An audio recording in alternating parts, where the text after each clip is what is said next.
Arte, tecnologia, ciência. Conceitos tão distintos e de áreas tão amplas que andam de mão dadas com a sociedade desde o seu início. Mas parando para pensar, será mesmo que elas são tão distintas assim? Bom, para desenvolver esse assunto, temos que voltar um pouco no tempo. Tudo começa quando as primeiras mitocôndrias... Não, peraí, eu acho que eu tô indo um pouco longe demais. Vamos fazer um recorte um pouco mais útil, o Renascimento. O Renascimento foi um momento muito importante para a arte e para a ciência. Com o enfraquecimento da Igreja Católica na época, a arte e a ciência deixaram de ser restritas apenas aos interesses dessa Constituição e passaram a seguir valores cientificistas e do humanismo, sempre valorizando a antiguidade clássica. Bom, e o que isso resultou? Um monte de desenho de gente pelada.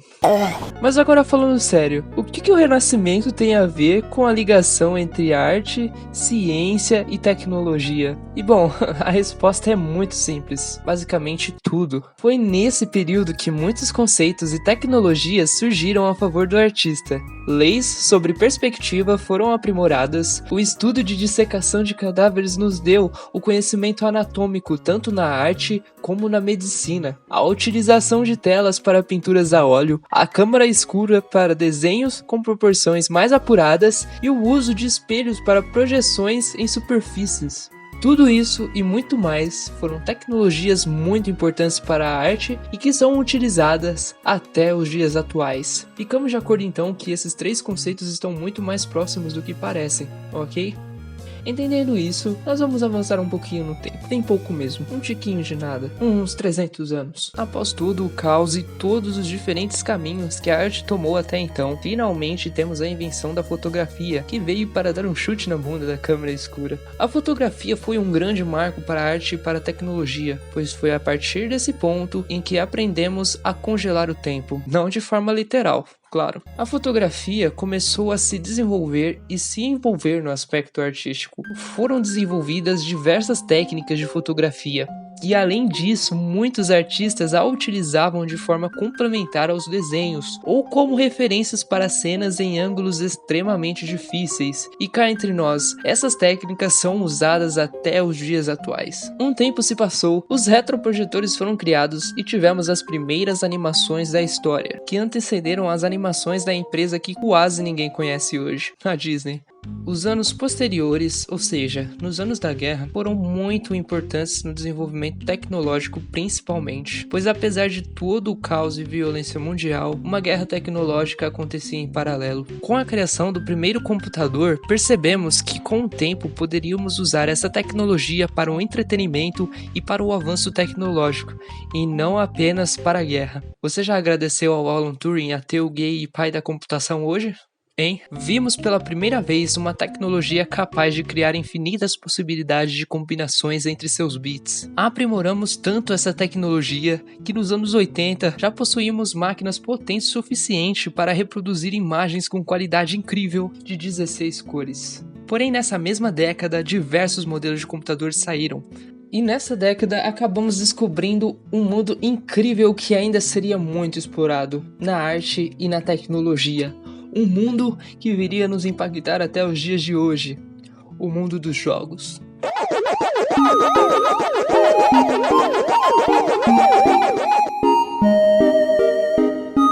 Certo, entendemos que a arte e a tecnologia não são tão distantes assim. Mas agora você deve estar pensando, mas jogos? Sério, o que tem de artístico nisso? Além de pular em tartarugas e entrar pelo cano. Até Machado Champ faz mais sentido que isso.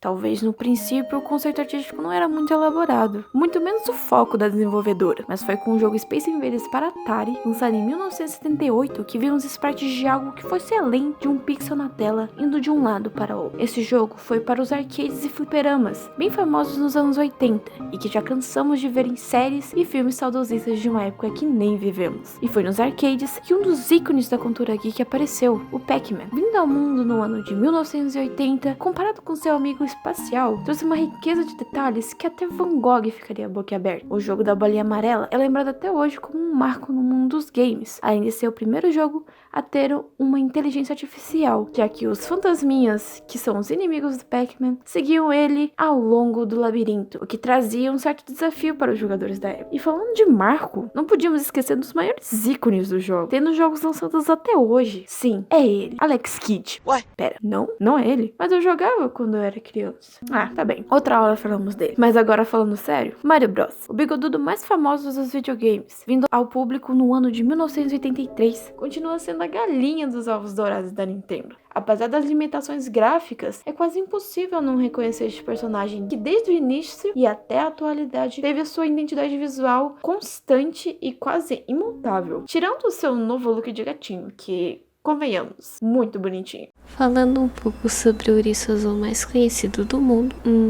não esse. Enfim, o jogo Sonic the Hedgehog, primeiro da franquia japonesa lançado pela Sega em 1991, foi um outro grande marco da indústria dos jogos, e uma referência da época que é popular até os dias de hoje. Lançado para Master System, Game Gear e Mega Drive, o jogo de plataforma e ação focado na rapidez tem como protagonista Sonic, um ouriço extremamente veloz que tem como objetivo salvar seu mundo de ser dominado pelo Dr. Eggman. Esse primeiro jogo, desenvolvido em 16 bits, trouxe avanços consideráveis comparado ao antigo Mario Bros de 1983. O game, mesmo continuando em 2D e com gráficos pixelados, trouxe uma maior complexidade, utilizando-se de aspectos tridimensionais através do sombreamento de personagens e cenários, presença de paisagens mais elaboradas, uma maior quantidade de sprites e uma trilha sonora que se tornou popular. Prosseguindo, o famoso gorila da Nintendo teve sua primeiríssima aparição em um minigame juntamente com Mario, que na época se chamava Jumpman, em 1981, mas foi somente anos depois, em 1994, que Donkey Kong, com a presença especial de seu sobrinho Didi, se tornou o protagonista e ganhou seu primeiro jogo.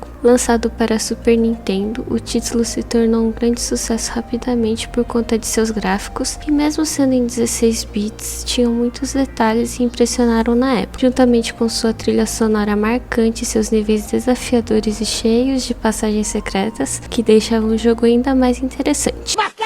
Agora vamos falar de dois consoles que marcaram uma geração inteira de crianças e adolescentes na década dos anos 90. Começando pela Nintendo 64, lançado em 1996, foi uma grande conquista para a Nintendo, trazendo seus primeiros jogos em gráficos 3D, como o mais famoso, o Mario 64. Quem não se lembra das inúmeras passagens escondidas nas paredes? E outro jogo que revolucionou a percepção dos videogames foi The Legend of Zelda Ocarina of Time. É de longe um dos melhores jogos já desenvolvido, de acordo com críticos e fãs da série como eu. O jogo, onde o protagonista é confundido com a princesa, é icônico. Desde seu primeiro lançamento, trouxe inúmeras mecânicas que diferenciavam dos outros jogos, sendo o primeiro a trazer o conceito de mapa mundo aberto, além de várias outras criações. Mas não é só de jogabilidade que se trata Zelda. Todo o desenvolvimento artístico por trás do jogo incorpora todo o enredo e traz uma profundidade para os personagens e cenários, além de enriquecer a mitologia desta série maravilhosa. Outro console que marcou os anos 90 foi o PlayStation 1, trazendo a portabilidade das antigas fitas de jogos para algo mais moderno, que era os CDs. E ainda havia a capacidade de salvar o seu progresso com um cartão de memória, que abriu muita possibilidade para a experiência do usuário. Jogos como Final Fantasy, Metal Gear Solid e Crash Bandicoot foram os mais marcantes deste console. Dando o exemplo do Crash, ele inovou em explorar diversos pontos de câmera e trazendo uma nova perspectiva para os jogos de plataforma. Seguindo uma temática bem cartunesca, com reações exageradas e movimentos excessivos, criou toda uma identidade visual assemelhando-se com desenhos animados como Papaléguas e Tom e Jerry, tendo jogos lançados atualmente para as novas gerações de console. Já nos anos 2000, o conceito e as ferramentas para 3D melhoraram muito. Agora, com hardwares mais potentes, era possível usar um pouco na quantidade e qualidade dos objetos apresentados na tela. Com o PlayStation 2 sendo protagonista dessa geração, o console que viveu até mesmo depois do lançamento do seu sucessor e que no Brasil marcou presença em quase todas as casas. Bem, falando de arte, o que seria melhor para apresentar esse console e geração do que duas releituras da literatura e mitologia? Devil May Cry que se apropriou dos conceitos da Divina Comédia, e God of War, utilizando os mitos gregos, ambas as obras falam de vingança e incluem considerável quantidade de violência, bebidas e sacanagem. Are you an insane?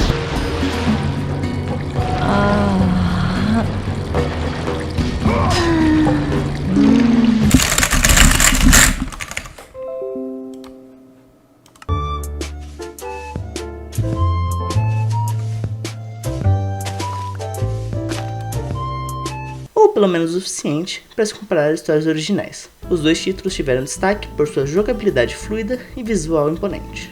Sendo considerado um dos melhores jogos de todos os tempos pela crítica, Shadow of the Colossus é um título que se apoiou no minimalismo para contar uma história. O protagonista tem o objetivo de desafiar 16 criaturas conhecidas como Colossi para salvar uma garota chamada Mona. Com esse objetivo em mente, o jogador teria que cruzar um mapa com paisagens minimalistas sozinho, sendo que nesse mapa não existem cidades, personagens ou qualquer outros inimigos além dos Colossos. O jogo foi aclamado pelo visual das paisagens e pela jornada emocional acompanhada por uma trilha sonora profunda. GTA San Andreas realmente fez seu sucesso. Até hoje em dia vemos referências a esse jogo de 2004. O jogo mais vendido do PS2 traz um mundo aberto com crítica e retratos das guerras de gangue, tráfico de crack e corrupção policial em Los Angeles. Tudo isso ambientado no estado de San Andreas, tendo San Fierro, Las Venturas e Los Santos, paródia direta de Los Angeles. As críticas destacam a construção de mundo, que contou com grande quantidade de NPCs, veículos e cenários, e suas músicas que fazem um bom retrato dos anos 90. Em 2005 se dava o início de mais uma geração. Apesar dessa ter demorado um pouco mais para se mostrar presente, ela trazia inovações consideráveis na física dos corpos e texturas, sendo também o início da era wireless e interação com os consoles, com o Move, Kinect e Wii Remote, tecnologias já abandonadas, mas que conseguiram marcar sua presença. Essa tecnologia permitiu jogos como Just Dance, Dance Central e até aquele jogo bizarro do Harry Potter. Mas, voltando ao principal, Just Dance da Ubisoft, como primeiro jogo lançado em 2009, tem seu sucesso até os dias atuais, e lançamentos anuais, mesclando o melhor de coreografia e reconhecimento de movimento, música pop e tudo que pop tem direito, com visual gritante e figurino ousado. Juntando isso e alguns amigos, dá pra se dizer que se tem um show. Mas não foi só de Just Dance que se fez essa época. A narrativa e a forma de se apresentar a imersão histórica se fez presente em jogos como Assassin's Creed, também da Ubisoft, e Red Dead Redemption, da Rockstar. Assassin's Creed sendo uma franquia que apresentou diversos períodos, desde as cruzadas religiosas até as grandes navegações, e Red Dead contando com o período do Velho Oeste e o fenômeno dos cowboys. Ambos colocavam o jogador a explorar tais eras passadas com realismo dentro do possível, trazendo boa preocupação ao retratar a antiguidade com figurino, construção de arquitetura e limitações tecnológicas. Em contrapartida, jogos como Skyrim da Bethesda e Diablo 3 da Blizzard apresentaram o fantasioso medieval, com suas longas espadas e inúmeros feitiços. Apesar de serem totalmente diferentes em questão de jogabilidade, com Skyrim sendo um RPG de ação em primeira pessoa e Diablo um hack and slash isométrico, os dois apresentam grande influência da cultura de RPG, sendo porta de entrada para muitos nesse universo. Ambos contando com uma trilha sonora e visual épicos, com a busca por enaltecer as aventuras e os heróis. Em 2009, outro símbolo visual nasceria, Borderlands, com seu estilo cartunesco utilizando a tecnologia cel shading, que faz com que objetos 3D se pareçam 2D. O jogo foi um dos pioneiros do gênero looter shooter cooperativo, e destaca por se diferenciar do estilo realista e cinza presente nos outros FPS da geração, contando também com um lore diferenciado. De volta a Los Santos, o GTA V trouxe um jeito interessante de contar uma história, com 3 protagonistas em situações totalmente diferentes que acabam se unindo por dinheiro, claramente de forma legal. O jogo contou com uma versão melhorada de Los Santos, com referências diretas ao seu antecessor, contando também com excelente design sonoro, com vozes de pedestres, sons de veículos, fazendo a cidade parecer viva, contando com diversas referências do mundo pop por se tratar de Hollywood, e novamente com críticas à polícia e ao governo. Aclamado pela capacidade de renderização, simulação de climas e iluminação, e novamente pela música e trilha sonora, contendo faixas populares e criações próprias.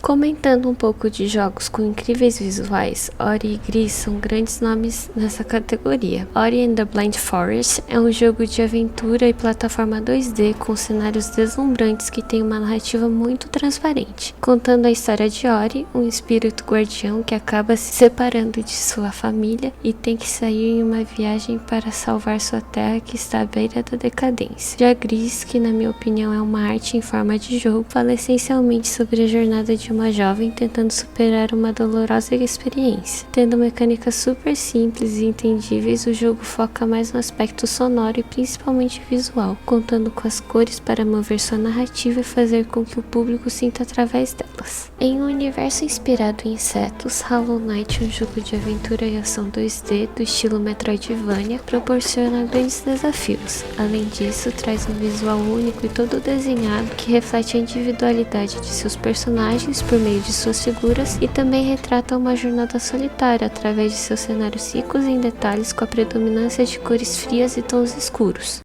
Um grande destaque de 2020, Hades marcou o gênero roguelike recentemente por causa da sua jogabilidade, enredo envolvente e também pelos seus belos visuais presentes tanto na forma 2D quanto 3D. A constante presença de cores vibrantes encaixa com o estilo de jogo frenético e cheio de ação. Além disso, seus personagens e cenários são distintos entre si e contam com ilustrações detalhadas e cativantes. Falando um pouco da narrativa do jogo, o protagonista Zagreu, filho do deus Hades, vai a uma jornada com o auxílio dos deuses gregos para sair do submundo, ir ao Monte Limpo e descobrir o paradeiro de sua mãe. E falando de animações, como não lembrar das antigas animações da década de 30, marcada pela criação de diversos personagens que se tornaram memoráveis até hoje, como Betty Boop e, claro, o Mickey Mouse. Pensando nisso, diversos jogos atualmente usam dessa estética, até mesmo das mesmas técnicas para criar jogos únicos e muito divertidos, como é o caso de Cuphead, um jogo desenvolvido por dois irmãos canadenses que pegou tanto a estética quanto a técnica artística para fazer esse jogo. No estilo de plataforma 2D e run and gun, torna tudo mais desafiador e bem mais divertido. Sem dúvida, Cuphead é uma marca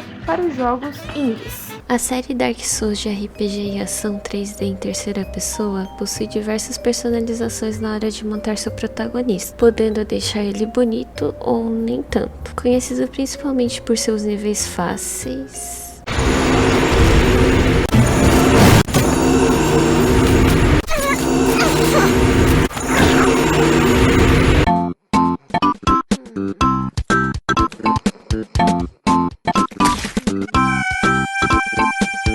Opa, acho que não era isso. O jogo é cheio de combates com modelos 3D detalhados e com um level design bem elaborado, mas um elemento que dá vida ao jogo é sua trilha sonora presente em todas as lutas contra chefões, cada um com uma música épica única que faz você se sentir dentro daquele ambiente e lembrar daquele maldito específico. Sua narrativa não é explícita, e para entender mais sobre é preciso juntar pecinha por pecinha através de descrições de itens e falas de personagens. Ou também dá pra simplesmente passar o jogo inteiro sem entender nada. Don't Starve e suas sequências são jogos de sobrevivência reconhecidos por sua dificuldade e construção. O visual do jogo teve fortes influências no cineasta Tim Burton, sendo elogiado também pela sua qualidade musical. Possuindo um estilo mais simples, Outer Wilds e Life is Strange trazem uma narrativa baseada na dimensão tempo. Ambas as histórias buscam a solução dos seus problemas por meio de viagem temporal, apesar de serem utilizadas de formas bem diferentes, e sons como forma de contar alguma coisa e mostrar fatos importantes. O visual mais simples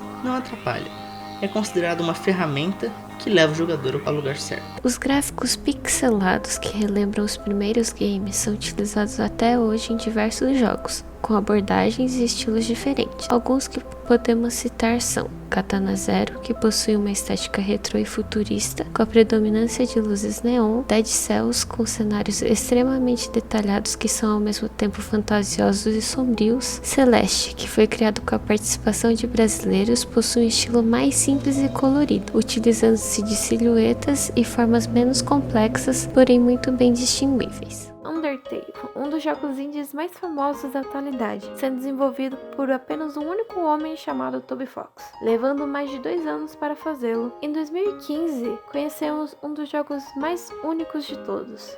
Trazendo a estética de jogos antigos com pixels, é totalmente inspirado no jogo de RPG para NES Earthbound, sendo utilizada até a trilha sonora como inspiração para Undertale. Esse jogo foi aclamado pelo seu enredo, material temático e originalidade. Os personagens desse jogo são realmente cativantes e com certeza você vai criar um carinho por eles. E por isso vale a pena testar o jogo e explorar os números finais disponíveis.